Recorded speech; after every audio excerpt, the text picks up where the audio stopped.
Hello, welcome to my video. We are developing videos on personality development. As part of personality development, we developed two videos as on today on self-confidence. This is the third video. For the development of personality, there are many building blocks. One of the building blocks is right thinking. So, are you ready? Says we are going towards the what we call the uh, right thinking. So, for the right thinking, there are many steps are there, many ideas are there, many suggestions are there. The student is advised to follow, record, note down, keep a notebook and note down the points in a hard copy so that he may practice these important concepts which are collected by collected from great sources, great minds. So we should not apologize to ourselves. One of the key point I prefer is we should not apologize to ourselves. A sense of the dignity of life and the sovereignty of the soul should keep us strong and positive.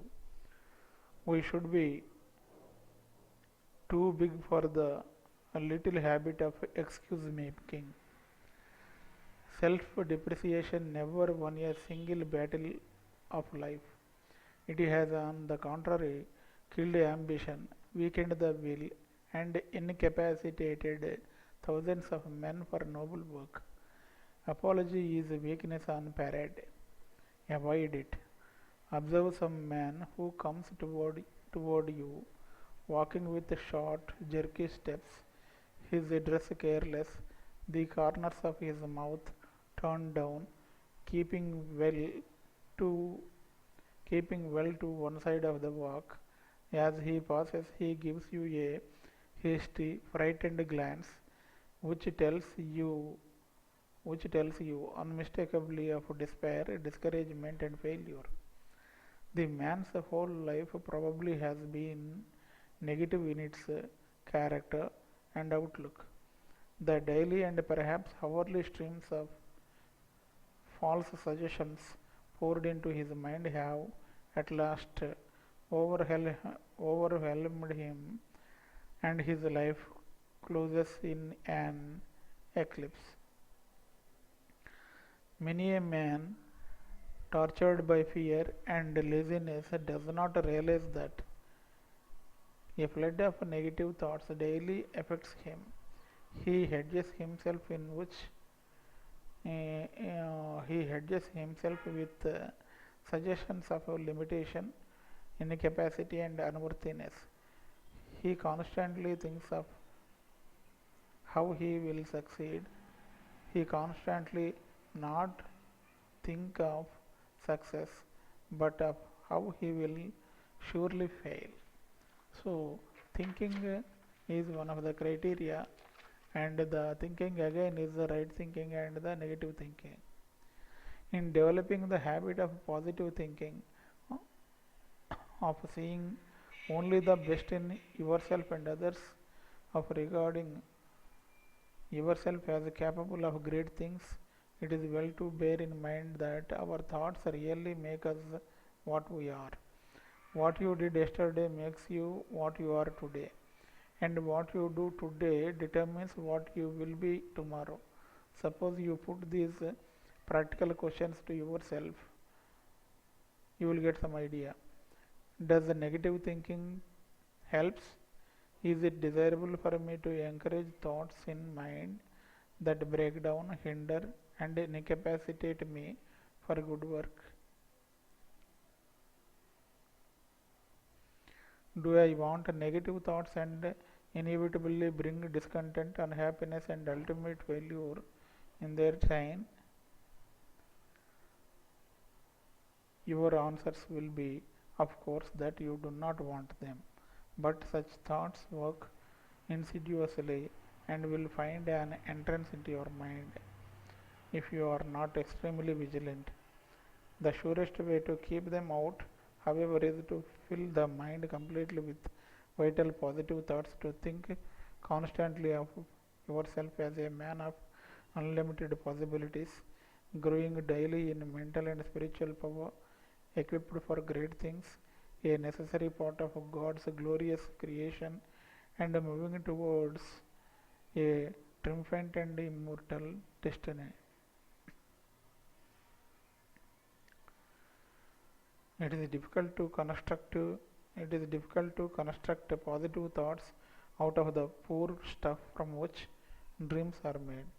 A man should devote himself particularly to the practical things of life. The habit of right thinking, when firmly established, becomes a source of attraction. Good thoughts soon become great thoughts, and the mature mind attempts even the impossible.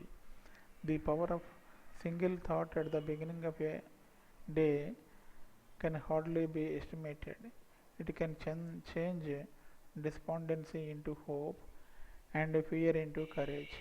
It can nerve the arm for great and noble deeds. It can strengthen a weak and timid character into full force of a man. It is possible for it to set in motion an influence that will reach the ends of the world. The importance of right thinking is its effect upon right doing. How many disastrous mistakes are made for lack of proper thought? How many of life's failure are due to a careless and unwise selection of a business or profession? You think of it. But meditation too is an essential part of clear and right thinking. A writer said that there is not much real, honest thinking done in the world, but we are not inclined to agree with him.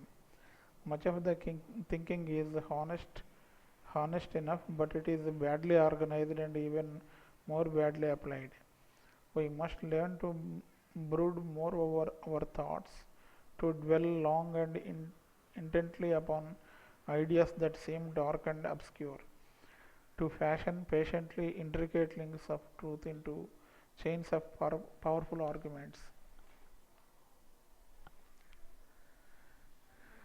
In this pursuit of right thinking, the student should learn the art of definition.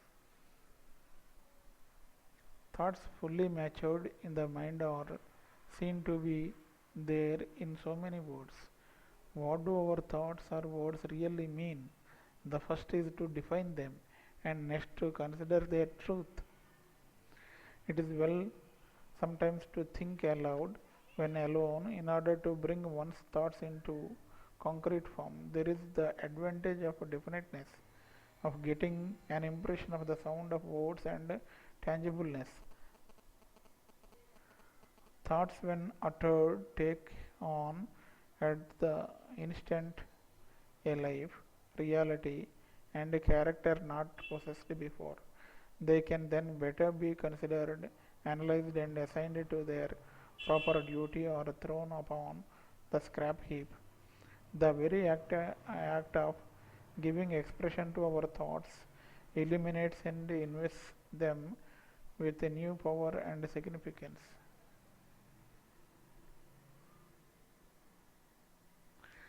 Right thinking gives tone and vigor to the physical man, purifies and enlarges his mental world, and leads him into spiritual realization.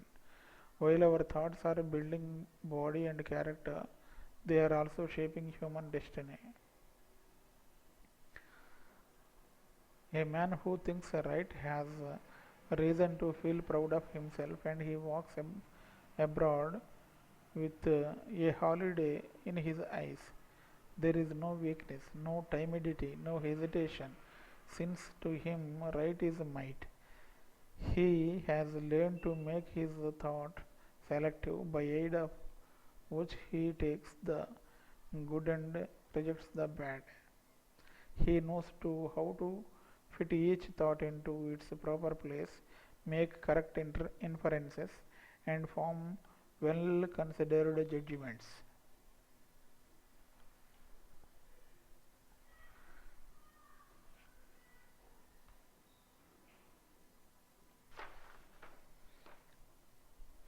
Right thinking means cheerful thinking. It means that a man is an intelligent optimist who sees nothing but good in himself and in those around him. His thought goes out to clarify and brighten the lives of other men. When a difficult question came to Webster, a famous author, he says, "Let me sleep on it." He must give his thought time to mature. Deliberateness and patient meditation played a prominent part in the building of his mind. How shall a man exclude fear thought from his life? Certainly not by affirming such sentences as, "I have no fear, I am not weak, I do not lack ability, I am not a failure," like that. Remembering that only positive thoughts are constructive, one should avoid all, all the negative thoughts, even the symbols and words of negative nature. So one should repeat, "I am confident, I am confident, I am strong, I am able, I am able, I am a success, I am a success, I am a success." Like that, if you repeat these sentences silently and audibly, always with a deep conviction and interest, they will be sink into mind, and then fear thoughts, negative thoughts will not enter into mind. Let the student remember, however, that this affirmation must be confirmed by actual performance. A man might sit in his office chair and he continually affirm that he was a success and nothing but success until he fell over from the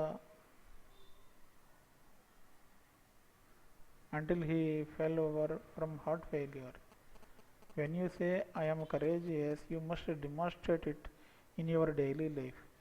You may say, "I am hopeful, powerful, buoyant and cheerful," but if you then proceed to sit down in a corner by yourself and bemoan your fate, you are simply misleading yourself. It is not sufficient that you believe what you affirm. You must be it, live it, act it. Right thinking means that which constructs, strengthens and enables.